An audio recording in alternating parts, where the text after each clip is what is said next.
What's up guys, welcome back to another video. Now in this video, I'm going to be sharing you the exact roadmap that you need to follow to get to 10k a month. And obviously you can adapt this to any goal that you might have in mind. If your goal is to get to 20k, then just slightly adapt the numbers. But it's really important that you understand the numbers that you need to get there so that, well, firstly, where you're trying to go, but to get there. Most importantly, this will allow you to optimize your results to get there as efficiently and quickly as possible. And for those of you who think that it's not possible to get to, say, 10k or even 5k a month, unless you have literally like 10 or 20k in capital, I ask that you think again. Later on in this video, I will share with you a method that, I haven't really seen anyone else talk about this method, but it allows you to hit, for example, 10k a month with much less capital than you think you need. Now, before I get into the video, if you don't know who I am, hello, my name is Xuan, and I'm on a mission to make the best trading education suite in the world by making trading easy for everyone. And without any further ado,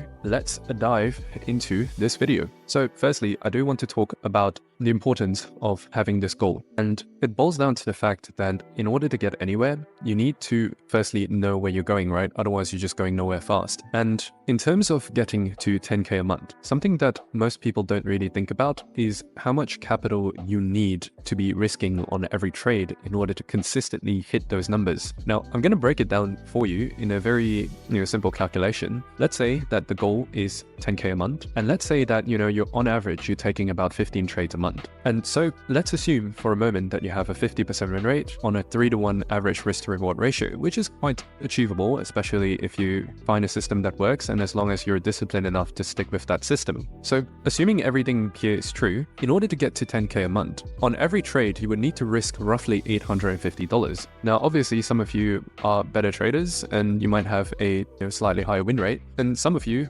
are very likely to achieve a much higher risk to reward ratio compared to what I have put here. But just to be conservative, let's say that these are the numbers that we're working with. So just to break down the math a little bit for you, with about a 50% win rate, you're winning about 7 trades, right? It should be 7.5 trades, but let's be conservative here. You're winning about 7 trades every month, and you're very likely to lose about 8 trades per month. Now, following these numbers, on average, we're going to be winning, on average, like 7.5 trades per month. But let's again be conservative here, and let's say we're only winning 7 trades a month. That'll net us a total of about 21 R, and we're going to be losing about 8 trades a month. Now, this is assuming that you're being strict with your risk management and you're disciplined enough to stick with your system, which you should be, otherwise you're not going to get any results in the first place. The only thing you're going to be doing is losing all your money. So losing 8 trades a month, and so this gives you a net of, give or take 13 R a month. Again, 850 times 13, that's roughly 10k. So immediately, one of the things that you might be thinking at this point is, whoa, Xuan, that's a lot of money to be risking in every trade. And that's true, because sure, winning a 3R trade on like close to $1,000 worth of risk per trade is going to get you like $3,000 or like 2.5 grand worth of profit every time you do win. But every time you lose, you're going to be looking at, losing a grand. And for many of us who's living in societal life, where we tie our understanding of money to the amount of effort or the amount of work or the amount of hours that we put into work, it can feel pretty shitty when we lose, let's say, a month's worth of rent, or like when we start associating $1,000 to the amount of things that we can buy, plus the amount of work that's needed in order to get back that $1,000, adds a very big psychological blocker to our ability to take trades using that size. And one of the most important reasons why you want to start thinking about, your goal is to help you get used to bigger numbers. And what do I mean by this? Well, if you know exactly where you're trying to go, and if you can break down exactly the amount of risk that you need to take on per trade, now that you know what your end goal is, you can start, week over week, or maybe every 2 weeks, you can increase that, risk per trade that you're taking from, let's say, 100 to 150 bucks to 200. And over time, you're going to get used to these bigger and bigger numbers. That's going to help you a lot psychologically when you do need to get to these bigger numbers in order to achieve, 5k, 10k, or even more per month. In fact, this is a very big problem that I see with a lot of traders who, they start getting good at trading, but then the idea that they need to put so much money on the line, like really daunts them. And if you start working on this, as soon as possible, it really helps to give you confidence. And when it comes to trading, confidence is like hands down the most important thing you need to have as a trader. Like, I'm just going to paint a picture for you of why this is so important. So let's say on one side of the equation, you have, this circle here. And then you're going to have another side of the equation. And obviously on this side is, let's say, confidence. This is where you want to be. But on the opposite side of the spectrum is fear. When you're operating from, a standpoint of fear versus when you're operating from a standpoint of confidence, things can look very different for you as a trader. When you're operating inside a perspective of fear, every trade that you take, you're going to start second guessing yourself. Or maybe you're able to get into a trade, but then you just start, really doubting yourself, and your mind is always going to be on the trade. Like, oh, I just saw a red candle. Should I close it? Should I not? Even if the price is going well, like it's going in your favor, you're also going to be doubting like, okay, am I going to lose all of this profit if I don't take the profit now? And all in all, as a trader, you don't want to be in a state of fear. And dealing with big numbers tends to instill that kind of subconscious fear in you because, you grew up, 20, 30, 40 years, depending on how old you are, with the concept that,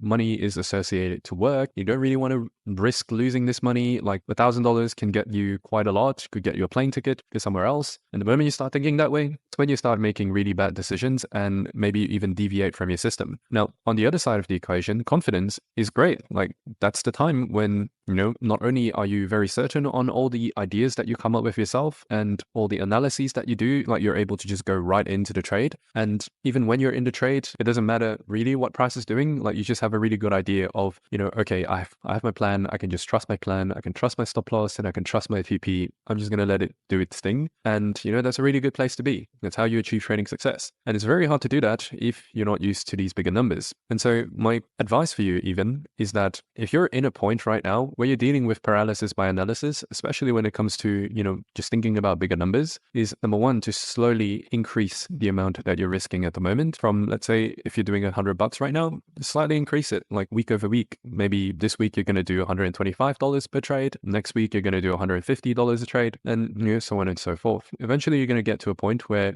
it just becomes numbers on the screen. And that's where you want to get to if you want to achieve bigger numbers with trading. So that's the main reason why you want to have a goal and you want to know what that goal is so that you can start optimizing for the point when, you get really good at trading and now you're ready to make some serious money and achieve the freedom that trading can provide you. Now, the next part is talking about how to get there with much less capital. Because if you guys are familiar with the idea of risk management at all, you know that on average, the smart thing to do is to be risking, around 1% per trade. And if we're about to risk like $850 on every trade, you'd need an account size of around $85,000 just to achieve 10K a month, which doesn't seem like, it doesn't feel like 10K a month is very achievable when you need close to 100 grand worth of capital. And even if you have 100 grand worth of capital, like, would you really just want to make 10K a month with that capital? This is where I get into my little life hack, on how to achieve, these bigger numbers with much less capital than you think. And it has to do with a framework, and I'm going to break it down very simply. And it has to do with a very simple method, which is to take whatever ideal risk per trade that you want to eventually get to and multiply that by 10 to 15. And that will be the capital that you need in order to achieve those numbers. Now, let me break down the reason why, 10 to 15 is the magic number. But let's say, eventually,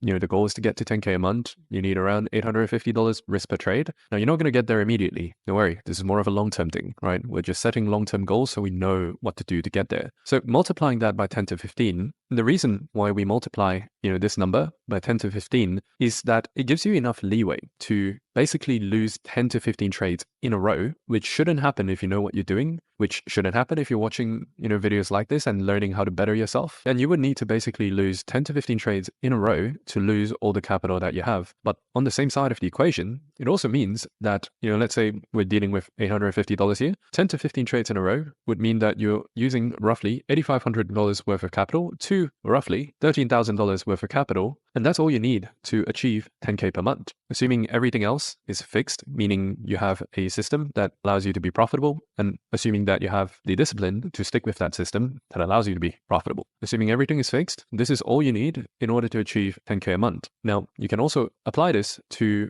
the trading that you're doing at the moment. Let's say that you are right now very comfortable with doing, $50 or even $100 worth of risk per trade. All you need to do is multiply that number by 10 to 15. Now, let's just, for hypothetically speaking, let's reduce the risk per trade down to $100. And then let's figure out like how much this is going to give you. So assuming that you're, again, taking 15 trades a month, 50% win rate, 3 to 1, that's going to give you 13R, right? So just with about $1,000 worth of capital, you can already quite comfortably get to about $1,500 a month through trading. alone, which for a lot of you, after speaking with so many people over the years, I know that a lot of you would actually be happy to have, to have about $1,300 to $1,500 of extra income per month, doing something that, you love and doing something that you're interested in. Now, of course, you must never forget the power of compounding, where, money compounds, right? Albert Einstein coined that the law of compound interest is the eighth wonder of the world. And imagine that you do, $100 risk per trade. You start implementing the system so that you can start actually making some meaningful money instead of always constantly be stuck in, that practice mode, that paper trading mode where you're never really able to risk any of your own money. Well, start small, right? Start with $50 a trade, start with $100 a trade. It's going to allow you to get some real meaningful practice while still not risking,